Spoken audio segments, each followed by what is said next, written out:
안녕하세요. 오늘은 정말 중요한 뉴스에 대해서 한번 얘기해 보겠습니다. 바로 미국 연방준비제도가 긴축을 멈출 수도 있다. 즉, 돈을 걷어들이는 정책을 중단할 가능성을 직접 언급한 겁니다. 파월 의장과 그리고 봄원 부의장의 발언, 그리고 대차 대조표 축소 중단이 어떤 의미인지 한번 알아보겠습니다. 파월 연준 의장은 최근 인터뷰에서 셧다운으로 인해서 9월 고용 지표가 공식적으로 나오지 않았지만 고용에 대한 하방 리스크가 커진 것으로 보인다고 평가했습니다. 미국 고용 시장이 예전만큼 강하지 않다는 신호고요. 고용이 약해지는 건 곧 소비 여력이 줄고 경기 둔화 위험이 커진다는 뜻입니다. 파월은 동시에 인플레이션도 여전히 높다고 언급했지만 장기 인플레이션 기대치는 안정적이라면서 물가보다 고용 쪽을 더 우선시하겠다는 시그널을 보냈습니다. 결국 연준은 두 가지 목표, 물가, 고용 중에서 고용 쪽에 더 신경 쓰고 있다는 걸 다시 한 번 더 우리는 확인하게 된 거고요. 파월 의장이 던진 가장 중요한 메시지는 바로 몇 달 내에 대차 대조표 축소를 중단하겠다. 바로 이겁니다. 이것은 기본적으로 연준이 지금처럼 강하게 돈을 회수하는 정책에서 한 발 물러날 가능성을 시사한 발언입니다.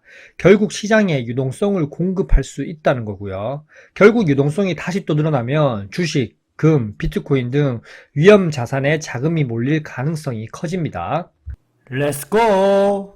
자, 그러면 아까 파월이 얘기했듯이 대차 대조표 축소 중단에 대해서 얘기했는데, 대차 대조표가 뭐냐면 연준, 중앙은행이 얼마나 많은 자산을 가지고 있는지, 그리고 그걸로 얼마나 많은 돈을 시장에 풀었는지를 보여주는 지표가 바로 대차 대조표입니다. 중요한 이유가 뭐냐면 이 대차 대조표의 그래프에 따라서 바로 시장에 유동성을 공급한다, 안 한다, 유동성과 직결되기 때문입니다.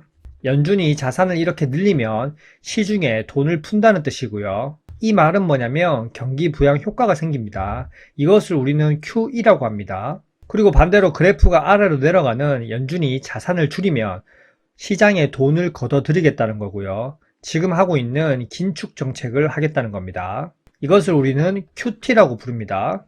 실제 예시를 한번 보시면 2020년 코로나 당시에 대차 대조표가 약 4조 달러에서 갑자기 폭증하면서 9조 달러로 폭증하면서 시장에 돈이 넘쳤습니다. 그래서 주식과 부동산, 암호화폐까지 전체 자산이 급등했고 시중에 돈이 너무 많았습니다. 자, 그러면 22년 이후에는 인플레이션이 급등하자 연준은 대차 대조표 축소, QT, 즉 만기된 채권을 재매입하지 않으면서 시중 유동성을 축소시키고 있고요.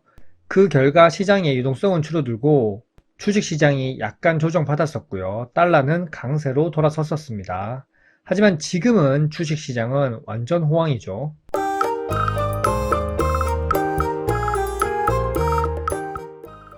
파월 연준 의장의 발언에 이어서 미셸 보우먼 연준 부의장은 같은 날에 이런 발언을 했습니다.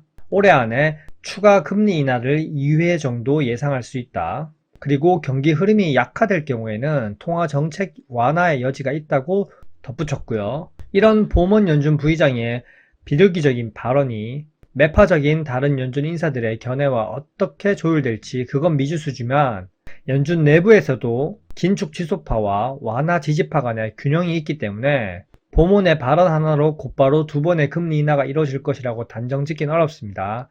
하지만 오히려 시장은 다르게 해석하고 있습니다. 패드워치 기준을 보시면 10월에 기준금리 인하 확률이 95%이고 거의 100%입니다. 확률이 올라간 이유는 물가보다는 고용 쇼크가 오기 전에 선제적으로 내리는 거고요. 이 기대감이 바로 최근 미증시, 금가격, 비트코인 상승을 모두 이끌고 있는 배경입니다. 패드워치를 통해서 연내 몇 번 기준금리 인하할 것인지 한번 보시면 10월과 12월 모두 다 금리 인하를 예상하고 있습니다. 현재 미증시가 오르는 것도 금 가격이 오르는 것도 모두 연내 두 번의 금리 인하 기대를 반영하고 있는 겁니다. 정리하자면 파월은 공식적으로 몇 달 내에 대차 대조표 축소 중단을 얘기했고요. 긴축 완화 가능성을 언급하고 다른 연준 인사들도 연내 금리 인하 가능성을 얘기하고 있습니다. 시장은 이미 유동성 재확대에 베팅하기 시작했고요. 하지만 연준이 진짜 QT를 멈추고 다시 또 돈을 풀기 시작하면 물가 압박이 다시 올라갈 가능성이 큽니다. 그래서 지금은 고용 악화, 인플레이션 재반 등 경기 둔화 이 세 가지 변수를 모두 지켜보면서 연준이 진짜 돈을 푸는 국면으로 진입하는지 체크해 봐야겠죠. 이 그래프를 잘 봐야 될 듯 합니다. 현재까지 내용이 괜찮으셨다면 구독과 좋아요 부탁드릴게요. 안녕.